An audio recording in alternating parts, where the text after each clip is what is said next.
আসসালামু আলাইকুম। পরীক্ষকদের সম্মানী বাবদ প্রায় ৬,৪০,০০,০০০ টাকা ছাড়। এই ভিডিওতে আজকে বিস্তারিত আলোচনা করা হবে বিষয়টি নিয়ে। আপনারা যারা চ্যানেলে নতুন, চ্যানেলটি সাবস্ক্রাইব করে রাখবেন, নিত্য নতুন আপডেট পেয়ে যাবেন। তো চলুন শুরু করা যাক। কারিগরি বোর্ডের আওতাধীন ২০২৫ খ্রিস্টাব্দের বিভিন্ন পরীক্ষার প্রশ্নপত্র প্রণয়ন, পরিশোধন এবং উত্তরপত্র মূল্যায়নের পারিশ্রমিক বা সম্মানী বাবদ প্রায় ৬,৪০,০০,০০০ টাকা ছাড় করেছে সরকার।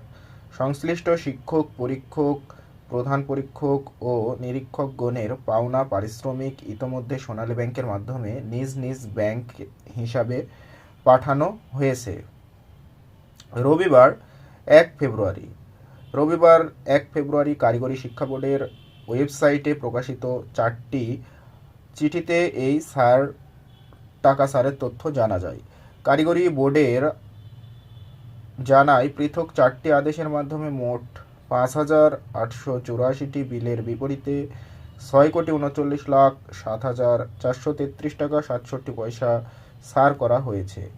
বোর্ডের আদেশে বলা হয়েছে, ২০২৫ খ্রিস্টাব্দের এইচএসসি, বিএমটি, এইচএসসি ভোকেশনাল ও ডিপ্লোমা ইন কমার্স দ্বিতীয় বর্ষ পরীক্ষার উত্তরপত্র মূল্যায়নের জন্য ২,৮২১টি বিল বাবদ সবচেয়ে বেশি ৩,৮৭,৫৩,৮১৫ টাকা ১০ পয়সা বিল ব্যাংকে পাঠানো হয়েছে। আর diploma in agricultural, fisheries, livestock, forestry এবং টেক্সটাইল ইঞ্জিনিয়ারিং শিক্ষাক্রমের উত্তরপত্র মূল্যায়নের জন্য ১,০৭৬টি বিল ১,১১,৫৫,০৫৭ টাকা ৭৫ পয়সা ছাড় করা হয়েছে। আরও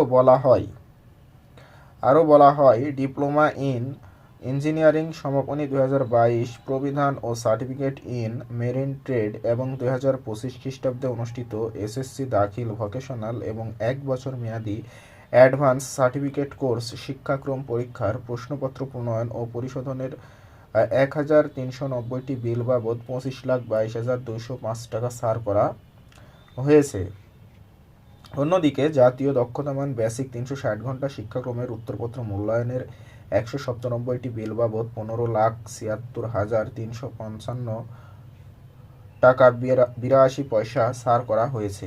সোনালী ব্যাংকের পিএলসি আগারগাঁও শাখাকে প্রেরিত চিঠিতে বোর্ড থেকে জানানো হয়েছে, সংশ্লিষ্ট প্রাপকদের সঞ্চয় হিসাবে সরাসরি এই অর্থ স্থানান্তর করা হবে, তবে অনলাইন ব্যাংক চার্জ প্রাপকের প্রাপ্য টাকা থেকে কর্তন করা হবে। বোর্ড কর্তৃপক্ষ জানিয়েছে, যদি কোনো পরীক্ষক বা সংশ্লিষ্ট ব্যক্তির ব্যাংক হিসাব নম্বরে ভুল গরমিল থাকে, তবে সেই অর্থ বোর্ডের সান্ড্রি হিসাবে জমা থাকবে। পরবর্তীতে সংশোধিত আবেদন সাপেক্ষে এই অর্থ পুনরায় প্রেরণের ব্যবস্থা নেওয়া হবে। এই ছিল আজকের আপডেটটি নেওয়া হয়েছে একটি অনলাইন পত্রিকা থেকে। সকলকে ধন্যবাদ। আসসালামু আলাইকুম।